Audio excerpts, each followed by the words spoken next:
Broadcasting live from the Business Radio X studios in Pensacola, Florida, it's time for Pensacola Business Radio. Now, here are your Business Radio X hosts.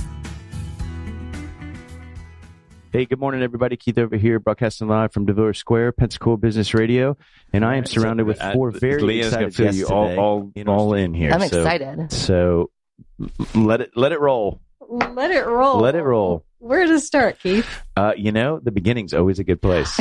I could sing. There's a song that goes with that. I think Mary Poppins sings it, but I'm not going to be singing today. So, I'm a life and a business coach. I'm one of 3 professional credentialed coaches in the Pensacola area. Okay, so what does that mean, credentialed? Credentialed? I mean, other than legit. Galen's here to back you up. So. All right, legit. All right. Yeah, I've got to be sure I'm being honest. Because we're legal here. It means that I've gone to an accredited school and that I have passed an exam. My coaching's been listened to, and that I uphold the standards and ethics of professional coaching. Yeah. Anybody can call themselves a coach. To actually be accredited is a higher level. It means that I'm not just doing my own thing out there. That how I coach and the things that I look at in people's lives are really truly coaching. That I'm not giving them answers, that I'm looking for them to discover their own answers and what's going to help them to move forward and to really take their life from great to extraordinary. Yeah.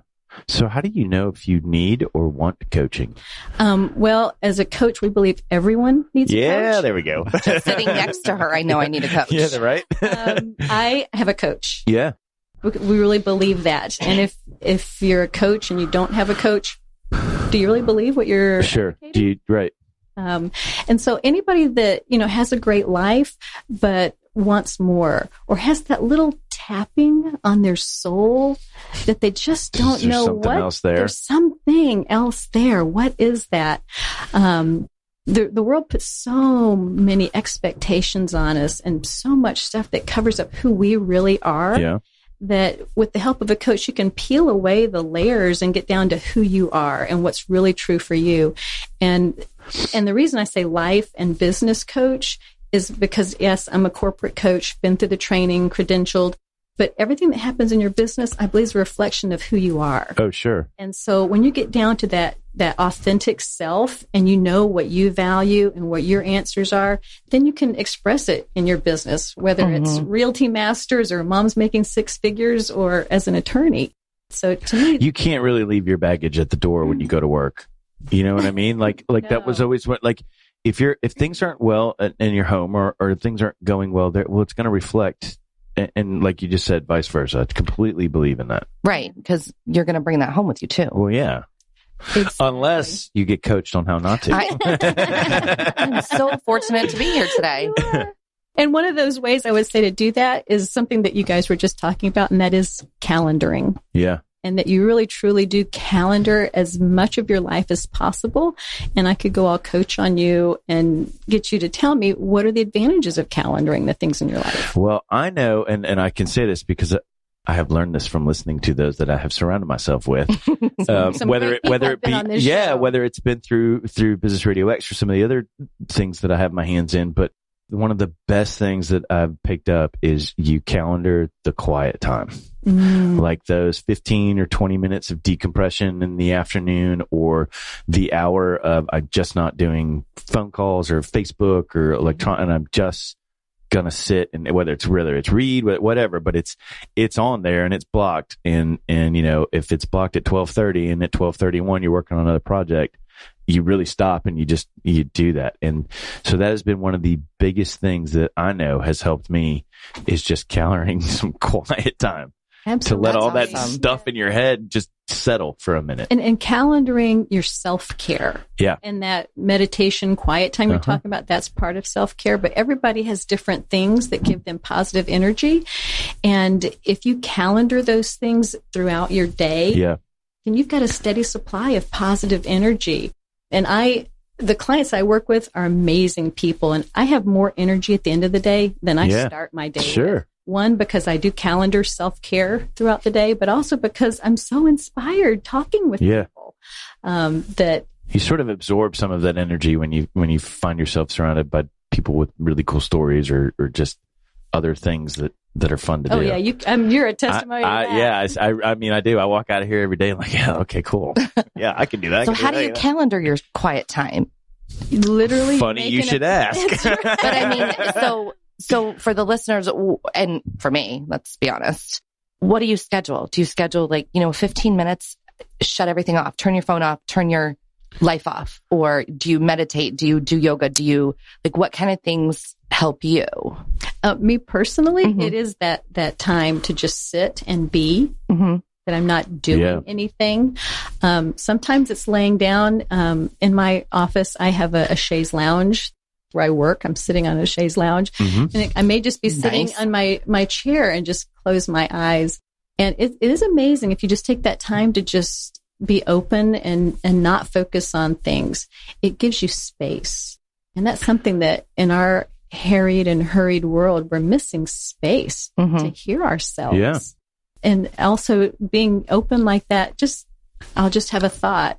Something will come to me. It'll be a solution or it'll be a totally new thought that's inspiring. And it's like, oh yeah, that's what I want to do. So sometimes when you hear that freight train going through your mind, when you try to clear it, that's okay. Absolutely. To let it go through. Absolutely. Okay. Yeah. Don't fight it. Whatever's coming or going. Yeah. Nice. Think about it, but then let it go. That's why they always tell you when, if you're meditating or you're chilling, just focus on your breath. So if you have those, all of a sudden your mind starts rambling 100 miles an hour and then you just kind of let it go and you focus on breathing because it stops you from thinking about the freight train coming through your head. So how many times do you find yourself doing that a day? Or how many times have you calendared yourself for the day doing that? I just have it calendared once a day. I have other things calendared, but one of those things that I don't have on the calendar that gives me great positive energy, I love a fragrant candle. Yeah. So in my office, I've always got some yummy Yankee candle. To me, they smell the best and they really fill the room. And so that gives me energy. Something else that gives me energy if I've got a difficult call to make is scheduling a positive phone call afterwards. So that I've got to make this phone call, but then I know I'm calling my BFF afterwards and we're going to laugh no matter what happened on that previous phone call. Sort of switch your energy. Yeah. So you're always putting that positive energy in there and being sure that you eat. Yeah. Regularly is really important. And that is something healthy. Multiple snacks a day. That's ran hard. Into that. A lot of my clients, they want to coach at lunchtime for them.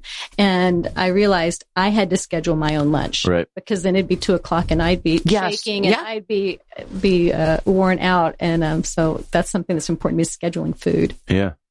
Well, and the other thing is too, is you can't, if you're coaching them on their lunch break, well, then they're probably not eating either. And so then you're like, dude, this isn't healthy. So, I listen to munching. Yeah. I do listen to munching.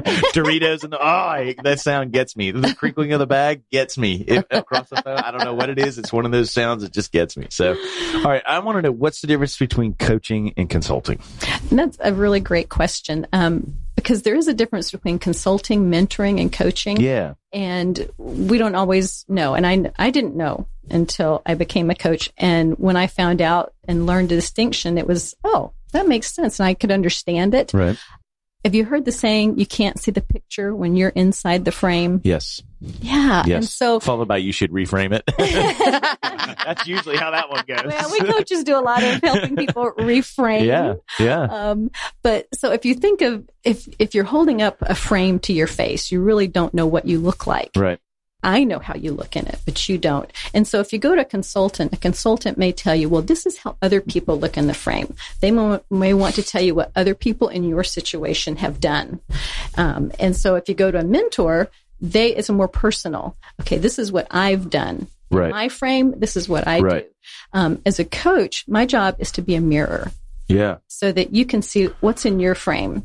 And I don't want you to see what's in my frame. I've got some great principles and things that I think are really true for how to live a happy whole life. But your answers are not my answers. Right. And so I need to be a mirror so that you can see your own answers and see that amazing person that's inside your frame that doesn't look like anybody else. So let me guess, your questions are not rhetorical then, are they? I could see that, like people, they'll ask a question and then it's you're right. It's my answers. It's not yours. And so they're sitting there waiting for you to answer the question you just asked them, but it doesn't work that way. No. And another thing I get a lot of times is I don't know. And so I pause and wait for them to know. Yeah. Because coaching isn't for people that are mentally ill. If you need a psychologist or a psychiatrist, then that's who you need to go to. Coaches is for people that are healthy, whole, and capable of finding their answers. Mm-hmm. And so the I don't know, I believe you do know. There just may be a lot of stuff on top of that answer that we've got to peel away to get to it. Yeah. I will accept the answer of, I don't know my answer right now, or I need time to think about what my answer is. But just, I don't know, is not acceptable. Yeah. There really is an answer that you've got. I hope you're prepared, Heather. I don't know. Now I'm like, maybe I need a therapist instead. I mean, my question is like, how do you know if you're whole, right? Well, a lot of people think that they're whole, but they're...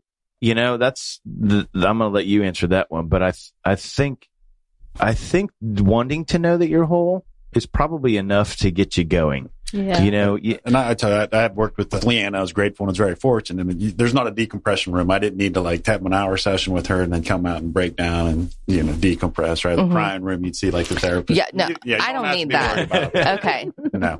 There's but fuzzy, cuddly animals when you're done. but like she said, when she says I don't accept certain answers, that's true. She's going to call you on some things and tell you, well, no, tell me why that is or why you think that way. Mm-hmm. Yeah.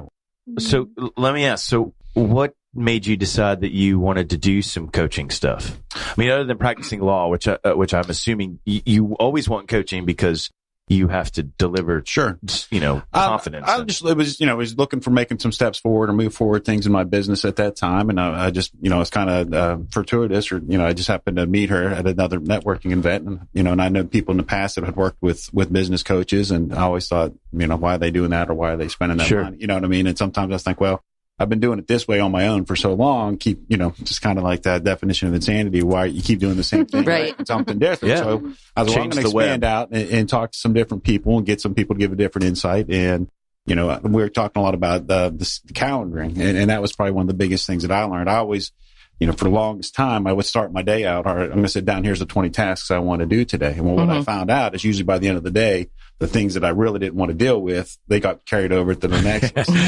day. So 3 weeks later, said, some of those same things there. So, what LeAnna and I were working with is we calendar those things. Well, hey, we're going to do it at a specific time. So not saying, hey, here's 1 to 20 that I'm going to try to do between 8 and 5. It's going to be, hey, 9 o'clock, 9:15, 10 o'clock, these things are going to come in there. So you would put it in there. All right, so here's that difficult phone call I got to make or that client or that situation. Well, it's at this time and then we're going to do it. And then at the same time, we calendar, there's other things. Hey, there's a time to take some time for yourself or make sure you eat lunch. And I found it helps you be a lot more, productive, not just making a checklist, which I still do. But now I just, instead of a 1 to 20, it's, hey, I literally have a calendar every day. Just schedule your time.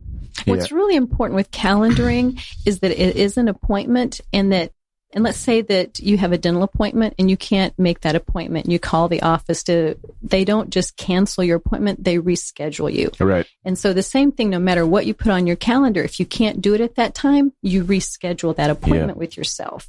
Otherwise, it just goes into that swirling toilet bowl of never going to happen. Yeah. Right. At what point do we have to face the fact that you can't keep rescheduling with yourself? Well, and I call that the ostrich in the sand, right? Like you just bury your head in the sand and you just pretend that it's not there. I was guilty of that for a long time. So I get that totally. So, so much great tidbits of information here that I'm going to have to take with me. But we talked about how do you know if you want a coaching or whatever, but let's talk. I mean, is there like specific programs or is it like, do I just say, hey, here I am, coach me?